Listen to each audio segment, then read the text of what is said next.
كتير مننا بيبقى عندهم فكرة قناة يوتيوب، فكرة حلوة قوي، بس بيفضلوا مستنيين إيه؟ اللحظة المناسبة. لو الكلام ده بيفكركم بنفسكم يبقى الشرح ده معمول عشانكم. هنتكلم النهاردة عن إزاي نكسر الوهم ده ونبدأ بجد. آه، الجملة الشهيرة مستني اللحظة المناسبة. كلنا سمعناها أو حتى قلناها لنفسنا، صح؟ الحقيقة إن الجملة دي على قد ما تبان بريئة هي مقبرة الأفكار العظيمة. بس السؤال الحقيقي، إيه اللي وراها؟ إيه اللي بنخاف منه بجد؟ بصوا، الموضوع عامل بالظبط زي جبل الجليد. الجزء اللي ظاهر فوق المايه اللي كل الناس بتشوفه واحنا بنقوله لنفسنا هو الأعذار. أصل ما عنديش كاميرا احترافية، محتاج مايك صوته نقي، الإضاءة عندي وحشة. كل دي أعذار، لكن تحت السطح هناك في الجزء الأكبر اللي مش متشاف هو ده السبب الحقيقي، الخوف. ببساطة الخوف من البداية، والنهاردة احنا جايين نغوص تحت السطح ده ونواجه الوحش ده سوا. طيب جميل. خلينا نتعمق أكتر ونشوف الخوف ده شكله إيه. هو مش مجرد كلمة وخلاص، لأ، ده عبارة عن شوية أوهام كده بنبنيها في خيالنا وبنصدقها. في 3 أوهام أساسية هم اللي بيشلوا حركة أي حد بيفكر يبدأ. التلات أوهام دول هم اللي بيوقفوا أي حد عايز يبدأ. أولهم فخ المقارنة، تاني حاجة الرعب من الكاميرا، وتالتهم الأسطورة اللي بتقول إن السوق زحمة خلاص. دول مش مجرد أفكار، دول 3 حيطان بنبنيهم حوالين نفسنا. يلا بينا نهدمهم حيطة حيطة. نبدأ بأول وهم، وده يمكن أكبرهم: فخ المقارنة. يعني الواحد يفتح يوتيوب يشوف صانع محتوى بيتابعه وبيحبه ويقول الله، وبعدها بثانية يقارن أول فكرة فيديو في دماغه بالفيديو رقم 500 بتاع الشخص ده اللي وراه جيش من المونتيرنج والمصورين ومعدات بملايين.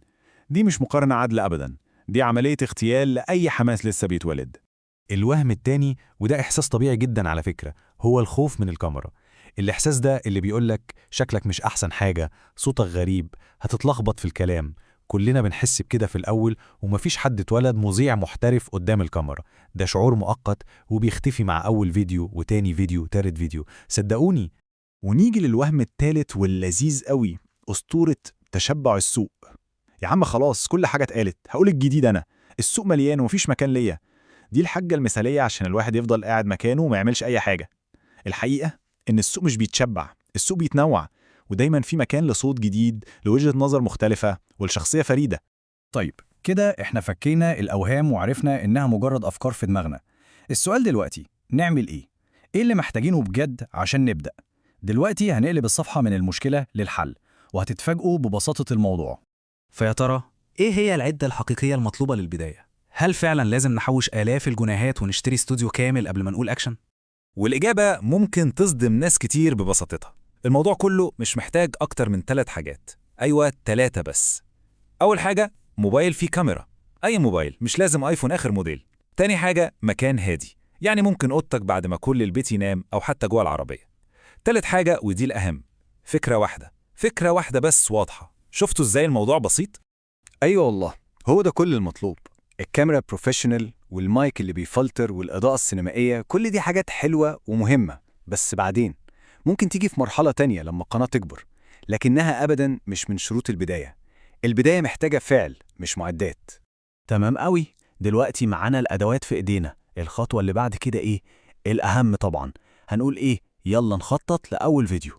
عشان نسهل الموضوع ممكن نقسم أنواع القنوات ل3 أساسيين: يا إما قناة تعليمية بنشرح فيها حاجة بنفهم فيها كويس، أو قناة تجارب بنوثق فيها رحلة بنمر بيها زي تعلم لغة جديدة أو تجربة رياضة معينة، أو قناة شخصية ودي بنشارك فيها آرائنا وتجاربنا في الحياة. كل واحد فينا أكيد عنده حاجة يقدر يقدمها في نوع من ال3 دول. وهنا بقى بنقع في فخ تاني خطير. أكبر غلطة ممكن الواحد يعملها هي إنه يفضل مستني الفكرة العبقرية، الفكرة اللي هتغير العالم وهتكسر يوتيوب. الضغط النفسي ده كفيل إنه يسبب شلل تام ويخلينا ما نتحركش أبداً. أول فيديو مش لازم يكون معقد خالص، ممكن يكون ببساطة شرح المشكلة قابلتنا قريب وإزاي حليناها، أو توثيق لتجربة بسيطة بنعملها لأول مرة، أو حتى ممكن نتكلم بصراحة عن ليه قررنا نبدأ القناة دي أصلاً. الهدف مش إننا نكسب جايزة، الهدف إننا نكسر حاجز البداية. وخلاص وصلنا لآخر وأهم نقطة، القاعدة الذهبية اللي لو حطيناها حلقة في ودننا هتدينا الدفعة الأخيرة اللي محتاجينها عشان نبدأ حالاً. وهنا بقى نوصل للقاعدة الذهبية، الجملة اللي لو فهمناها صح هتغير كل حاجة. ركزوا معايا في دي: الجاهزية بتيجي بعد ما تبدأ مش قبلها. هقولها تاني: الجاهزية بتيجي بعد ما تبدأ.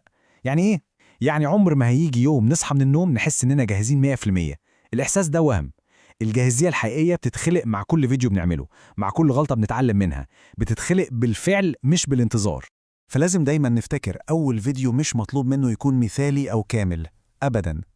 كل المطلوب منه إنه يبقى موجود، إنه يطلع من مجرد فكرة في دماغنا ويبقى ملف فيديو حقيقي على أرض الواقع. الخطوة دي لوحدها هي أكبر إنجاز.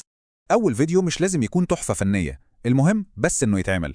السؤال دلوقتي، إيه اللي ممكن تبدعوه النهاردة؟ كده خلصنا فيديو النهاردة. لو عجبكم اعملوا لايك، ولو مش مشتركين في القناة اعملوا سبسكرايب علشان يوصل لكم فيديوهاتنا الجاية، ولو في أي استفسار عندكم اكتبوه في التعليقات وهجاوبكم عليه.